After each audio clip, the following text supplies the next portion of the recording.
आज हम लोग भगवत गीता के पहले अध्याय को देखने वाले हैं। संक्षेप में किस तरह से भगवत गीता के पहले अध्याय में किस किस विषय का समावेश किया गया है, संक्षेप में इसको देखने का प्रयास करेंगे। वैसे अगर प्रथम अध्याय को देखा जाए तो प्रथम अध्याय के बारे में आता है कि यह अधिकारी अध्याय है। शास्त्र में ऐसा कहा गया है कि किसी भी ग्रंथ के लिए 4 चीज़ों का होना अति आवश्यक है। एक अधिकारी, दूसरा विषय, तीसरा संबंध और चौथा प्रयोजन। इसको इस तरह से भी रखा जाता है, अधिकारी, प्रयोजन, विषय और संबंध। इन 4 चीज़ों में ग्रंथ बंधा हुआ होता है। तो भगवत गीता का अधिकारी कौन है, यह बताने के लिए पहला प्रथम अध्याय प्रवृत्त हुआ है। तो इसलिए इस अध्याय को विषाद योग के साथ साथ अधिकारी अध्याय भी कहते हैं कि भगवत गीता का अधिकारी कौन है। अधिकारी का अर्थ किसी साहबगिरी से नहीं लेना है, किसी साहब से नहीं लेना है। अधिकारी का अर्थ होता है जो अधिकृत है, अर्थात जो जानना चाहता है उसको अधिकारी कहते हैं। इसको इस तरह से भी शास्त्र में कहा गया, अर्थी समर्थी यो भवति सा अधिकारी। जो चाहता है, जो सामर्थ्यवान है, वह अधिकारी है। चाहना क्या, तो जैसे कि भगवत गीता का जो ज्ञान चाहेगा वो इसका अधिकारी होगा। लेकिन ज्ञान तो ऐसे आ नहीं जाएगा सहजता से, तो उसमें जो साधन बताए गए, जो सामर्थ्य बताई गई, षट संपत्ति आदि जो शास्त्रों में बताए गए, उससे जो युक्त होगा तो सामर्थ्यवान माना जाएगा। तो अर्थवान हो, अर्थवान कहने का तात्पर्य उसको जानने की जिज्ञासा हो, इच्छा हो, और उससे संबंधित जो साधन शास्त्र में गिनाए गए उन साधनों का समावेश हो भीतर, तो फिर जो है भगवत गीता का अध्ययन हो जाएगा। तो अति संक्षेप में अगर हम कहें तो इस अध्याय को अधिकारी अध्याय कहा जाता है। अब इस अधिकारी अध्याय को अर्थात प्रथम अध्याय को 3 भागों में मूलतः विभक्त किया गया। प्रथम भाग है श्लोक 1 से 20 तक, द्वितीय भाग है 21वें श्लोक से 30वें श्लोक तक, और तृतीय भाग को 31वें श्लोक से लेकर के 47वें श्लोक तक का वर्णन किया गया। प्रथम जो भाग है 1 श्लोक से लेकर के और 20वें श्लोक तक, उसमें युद्ध में जो आए हुए सैनिक सेनापति हैं उनका वर्णन है, और युद्ध में आई हुई सेनाओं का वर्णन है। कौरवी सेना और पांडवी सेना, इन दोनों सेनाओं का वर्णन है। द्वितीय जो भाग है उसमें अर्जुन के मनस्थिति का वर्णन है।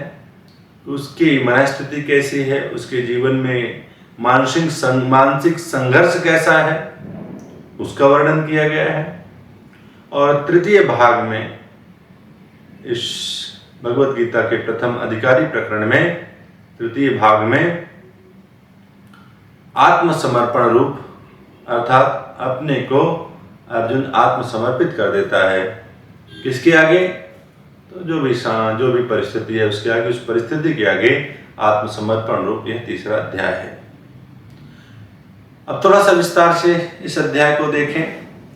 प्रथम भाग जैसा कि बताया कि युद्ध भूमि के में आए हुए सेनाओं का वर्णन है, और सेनापतियों और दोनों सेनाओं का वर्णन है।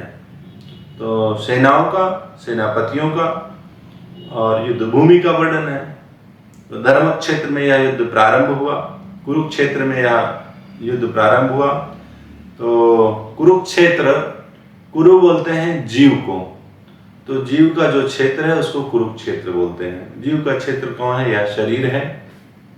तो शरीर रूपी क्षेत्र को, और यह धर्म के लिए मिली हुई है, इसलिए इसको धर्म क्षेत्र भी बोलते हैं, विशेष करके मनुष्य शरीर। इस मनुष्य शरीर को कुरुक्षेत्र और धर्म क्षेत्र कहते हैं।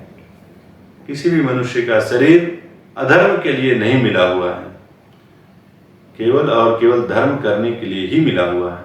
क्योंकि मनुष्य के शरीर का जो उद्देश्य है वह है धर्म और धर्मात् मोक्षः, धर्म और धर्म से मोक्ष की तरफ बढ़ करके और अमृतत्व की प्राप्ति, यह उद्देश्य है। इसलिए इसको धर्म क्षेत्र भी कहा जाता है। शास्त्रों में अनेक इसके उदाहरण भी हैं कि साधन धाम मोक्ष कर द्वारा, पाई ने जहीं परलोक समारा। इसलिए यह धर्म का क्षेत्र है कि समस्त साधनों का यह द्वार है, और जो इसको प्राप्त करके, द्वार का अर्थ दरवाजा है, जो इसको प्राप्त करके और अपने परलोक को नहीं संभाल लेता है तो उससे बढ़ करके और कोई जो है अज्ञानी जीव नहीं है। ऐसा तो इस शरीर को जो है धर्म क्षेत्र कहा गया। और फिर आगे जो है इसका वर्णन है। तो युद्ध के जो अन्य सैनिक और सेनापति हैं उनका वर्णन है। जैसे सबसे पहले दुर्योधन का वर्णन है। दुर्योधन कौन है? तो दुर्योधन अज्ञानता का, मोह का और लोभ का प्रतीक है। ये लोभ का प्रतीक है दुर्योधन, क्योंकि यह दुर्योधन स्वयं इसी अध्याय में कहता है कि मदर्थे त्यक्त जीविता, ये लोग जो भी युद्ध करने के लिए आए हैं मेरी तरफ से, ये सब मेरे लिए आए हैं। अर्थात मुझे राष्ट्र मिले, मुझे राज्य मिले, मुझे धन संपत्ति मिले, इसलिए ये लोग आए हैं और ये मेरे लिए आए हैं, ऐसा ये कहता है। तो यह जो दुर्योधन है यह मोह का प्रतीक है। मोह माने नासमझी का प्रतीक और लोभ का प्रतीक।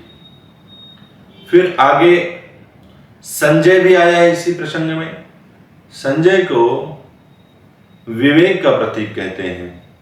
जो विवेकी है, विवेक करना जानता है और बारंबार वह अपने वाग्बाणों से धृतराष्ट्र को जगाने का प्रयास करता है, प्रेरित करता है और कटाक्ष करता है कि आप नाम मात्र के राजा हो। राजा तो दुर्योधन है, क्योंकि युद्ध के मैदान में, युद्ध क्षेत्र में दुर्योधन की चल रही है और किस तरह से वह जो है वहां पर युद्ध के लिए खड़ा है। भीष्म पितामह, द्रोणाचार्य, ये भी जो है मोह के प्रतीक माने जाएंगे और अज्ञानता के ही प्रतीक माने जाएंगे, ज्ञान के प्रतीक नहीं माने जाएंगे। फिर आगे कुछ बढ़ते हैं युद्ध क्षेत्र के और प्रमुख योद्धाओं का वर्णन करते हैं। युधिष्ठिर जो सत्य के प्रतीक, अर्जुन जो निष्ठा के प्रतीक, भीम जो पराक्रम के प्रतीक और नकुल और सहदेव समझ के प्रतीक ये माने जाते हैं। इनके घोड़ों के रथों का वर्णन किया गया और इन घोड़ों और रथों का वर्णन करते करते एक बहुत मूल बात यहाँ पर बता दी गई। इस प्रथम अध्याय के प्रथम भाग में कि जब कहा कि ततः श्वेतैर हयैर युक्ते महति संध्यने स्थितो माधवः पांडवाश्चैव दिव्यो शंखौ प्रदध्मतु, यह प्रसंग आया। यह महत्वपूर्ण बात है। तथा श्वेतैर हयैर युक्ते, श्वेत है बोलते हैं अश्व को, घोड़े को। सफेद घोड़ों से जुते हुए रथ पर कौन है? तो महति संजने स्थितो माधवः पांडवाश्चैव, माधव और पांडव ये दोनों विराजमान हैं। बहुत सुंदर प्रसंग है, यह समझने की बात है। ये सफेद घोड़े कौन हैं? शास्त्रों में घोड़ों की परिकल्पना इंद्रियों के साथ की गई। इस तरह से कहा गया, देखना इंद्रियों के न घोड़े भगे, इस पे हरदम संयम के घोड़े पड़े। तो इंद्रियों को जो है घोड़ों से जोड़ करके देखा गया। उपनिषद में भी ऐसा ही कहा गया। इंद्रियां जो है वो घोड़े हैं, बुद्धि जो है सारथी है और शरीर ही रथ है, और इसी में जो है फिर परमात्मा का वास होता है। तो इस तरह वहां पर कहा। लेकिन अब समझने की बात यह है कि इंद्रियां, श्वेत घोड़े कौन है? इंद्रियों का प्रतिनिधित्व करते हैं। और मन कौन है? मन भी हमारा जो है, मन के लिए कहा गया ये भी इंद्रिय रूप ही है। मना षष्ठान इंद्रियाणि, ये छठी इंद्रिय का रूप है मन। मन के बारे में आया कि निर्मल मन जन सो मोहि, पावा मोहि कपट छल छिद्र न भावा। तो अगर किसी का मन निर्मल है, किसी का मन सहज है, सरल है, शांत है, और किसी की इंद्रियां ऐसे सहज, सरल, शांत, निर्मल मन के अनुरूप हैं, तो समझना चाहिए कि वो श्वेत हैं, धवल हैं, सात्विकता की तरफ बढ़ रही हैं। तो उसके जो घोड़े होंगे वो कैसे होंगे? सात्विक होंगे, धवल होंगे, श्वेत होंगे। और फिर ऐसा जो निर्मल मन वाला है, ऐसा निर्मल जो रथ है, उस पर कौन बैठेगा? माधव। तो माधव कौन है? जो माया से परे हैं। अब आगे इसी भाग में दोनों सेनाओं का वर्णन है। एक कौरवी सेना है, एक पांडवी सेना है। कौरवी सेना आसुरी वृत्ति का प्रतिनिधित्व करती है। पांडवी सेना यह दैवी वृत्ति का प्रतिनिधित्व करती है। तो हमारे ही भीतर ये दोनों सेनाएं हैं। आसुरी वृत्तियां भी हमारे ही भीतर हैं, दैवी वृत्तियां भी हमारे ही भीतर हैं। जब जिसका आधिक्य होता है तो उसी के अनुरूप परिणाम आता है। और दोनों के भीतर में दैवी और आसुरी, इन दोनों वृत्तियों के मध्य ही द्वंद्व होता रहता है, और विजय उसकी होती है जिसकी तरफ माधव है, परमात्मा श्री कृष्ण है। तो इस तरह से जो है दोनों सेनाओं का वर्णन है। और आगे जो है फिर अर्जुन के मानसिक संघर्ष का वर्णन है। देखो, जब जीवन में बंधात्मक स्थिति आती है तो मानसिक संघर्ष स्वतः ही उपस्थित हो जाता है। इस पर हम सभी को विचार करना चाहिए, क्योंकि यह विचारणीय विषय है कि मानसिक संघर्ष कब कब होता है, और मानसिक संघर्ष में फिर शांति मिलती है कि अशांति मिलती है, सुख मिलता है कि दुख मिलता है। यदि दुख मिलता है तो क्यों मिलता है, अशांति मिलती है तो क्यों मिलती है, भय मिलता है, भय की प्राप्ति होती है तो क्यों होती है। प्रायः ऐसा देखा गया, मानसिक संघर्ष, द्वंद्व की जो स्थिति बनती है, उसका हेतु मेरा से जुड़ा होता है। मैं और मेरा, ये दो प्रकार की अपने भीतर भावनाएं होती हैं। मैं और मेरा। मैं किसको कहते हैं? अहम तत्व को मैं कहते हैं। और मेरा, जिससे भी ममत्व है, जिससे भी ममता जुड़ी हुई है, उसको मेरा कहते हैं। तो मानसिक संघर्ष और जो युद्ध की स्थिति है, दोनों मेरा से होती है, मम से नहीं होती है। और मेरा वस्तुआत्मक होता है, व्यक्त्यात्मक होता है, और देशात्मक या स्थानात्मक होता है। स्थान से मेरा जुड़ा होता है, वस्तु से मेरा जुड़ा होता है, और व्यक्ति से मेरा जुड़ा होता है। इस श्रृंखला को भी बहुत अच्छे से समझने की आवश्यकता है। ऐसा चिंतन करने पर ज्ञात होता है कि वस्तु से अधिक स्थान से लगाव होता है। यदि त्यागने की बात आए कि वस्तु और स्थान में आपको एक का त्याग करना पड़ेगा, एक का संग्रह करना पड़ेगा, तो मनुष्य सदा वस्तु का त्याग करेगा, स्थान को अपने पास रखेगा। यदि स्थान से कीमती वस्तु ना हुई तो। कई बार ऐसी वस्तु होती जो स्थान से कीमती होती, तो व्यक्ति फिर भी उस परिस्थिति में भी सोचता है। लेकिन ऐसा प्रायः देखा गया है, स्थान के लिए वस्तु का त्याग हो जाता है। स्थान और व्यक्ति के त्याग में यदि यही बराबरी की जाए तो व्यक्ति के लिए स्थान का त्याग हो जाता है। तो वस्तु का त्याग स्थान के त्याग से सहज है, स्थान का त्याग व्यक्ति के त्याग से सहज है। तो व्यक्ति के संदर्भ में जब देखा जाए तो स्थान और वस्तु दोनों का त्याग हो जाता है, दोनों का परित्याग कर देते हैं। लेकिन एक बात बहुत विचारणीय है जिस पर हम सभी को काम करने की आवश्यकता है। अनेकानेक बार ऐसा देखा गया है, व्यक्ति और वृत्ति की जब तुलना की जाती है तो कई बार ऐसा देखा गया है कि व्यक्ति का त्याग हो जाता है, वृत्ति का त्याग नहीं होता है। अपने भीतर जो चलने वाली वृत्ति है उसको हम ऊपर कर देते हैं और अपने जीवन में जिनकी अहम भूमिका रही ऐसे व्यक्तियों का भी हम परित्याग कर देते हैं और ऊपर और आगे बढ़ें। वृत्ति के त्याग से आसान व्यक्ति का त्याग हो गया और वृत्ति का भी त्याग संकल्प के त्याग से सहज है। ऐसा कहें कि संकल्प और वृत्ति के बीच में जब हम विचार करेंगे तो वृत्ति का त्याग हो जाता है, अपने संकल्प का त्याग नहीं होता है।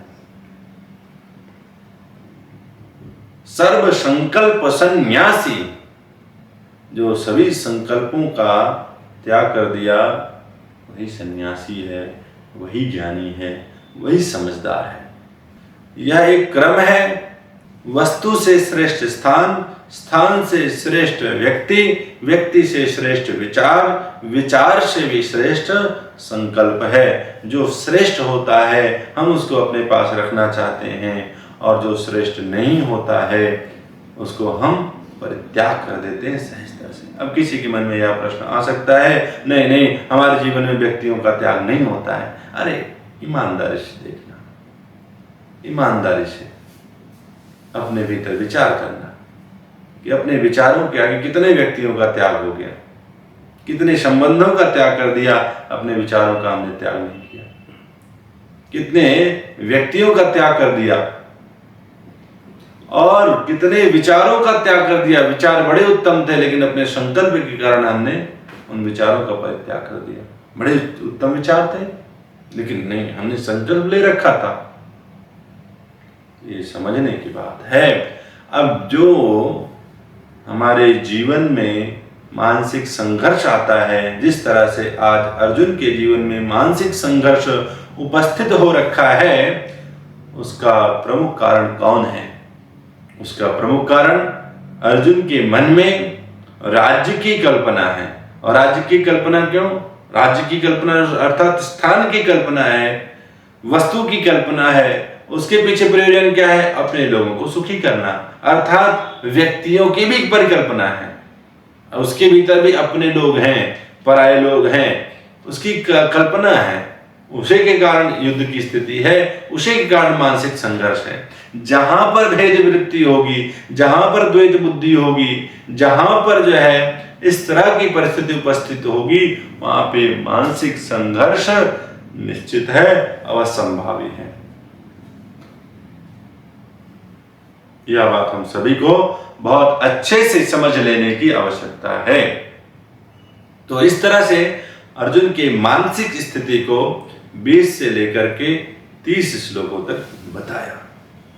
अब अनेक बार ऐसा देखा गया है कि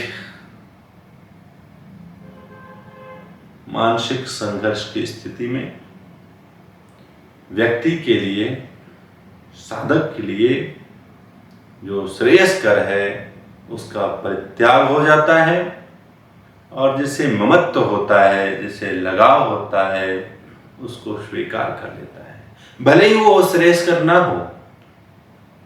कई बार यथार्थ को छोड़ करके संबंधों का चयन करता है।